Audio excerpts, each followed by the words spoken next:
Mauritius. Please, you have the floor, Your Excellency. Thank you. First of all, on behalf of the Mauritian government, I would like to commend UNESCO for leading this global discussion. Allow me to share with my colleagues ministers some key figures on the situation in Mauritius. Lockdown measures have been taken since 20th of March 2020 until 4th of May, of course, depending on how the situation evolves.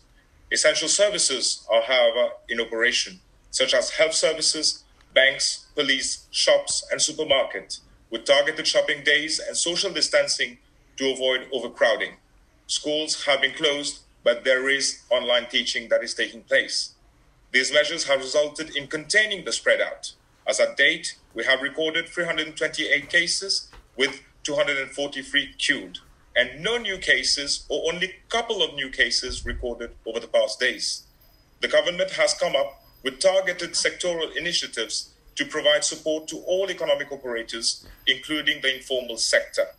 Regarding the financial measures taken, there is a drop of key repo rate to 1.85%, introduction of a special relief program of 5 billion rupees, around $142 million, through bank loans so that business can meet their cash flow and working capital requirements. Banks are providing moratorium of 6 months on capital repayment for existing loans to enterprises affected by the pandemic. Coming to employment-related measures, introduction of a wage assistance scheme during the lockdown period for employers of the private sector, thus providing financial support for payment of salary, including salary for persons employed in the creative sector.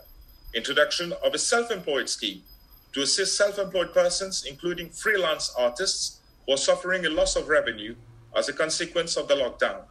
Those eligible under the scheme are getting 50% of the prevailing monthly minimum wage during the lockdown. Besides, a COVID-19 Solidarity Fund has been set up to provide support to those affected by the pandemic. Over and above, the Mauritian government is also currently working on a COVID-19 bill to pave the way for the reopening. In addition, and to accelerate economic recovery, post-pandemic, wider recovery plans and actions are expected in the forthcoming national budget. Finally, coming to the cultural sector, we are presently working on a post-COVID plan, and without going into much details, this plan will look into new means and ways, for example, to stay connected with our theatres, museums, cultural heritage sites that are heavily reliant on visitors, and which will focus on virtual networking, introducing online artistic programs, introducing mobile theatre caravans, artistic and creative programs on TV, with artists performing from their place of residence. And finally, of professionalizing the status of artists in Mauritius and defining their professional status and thus improving their economic and social working conditions.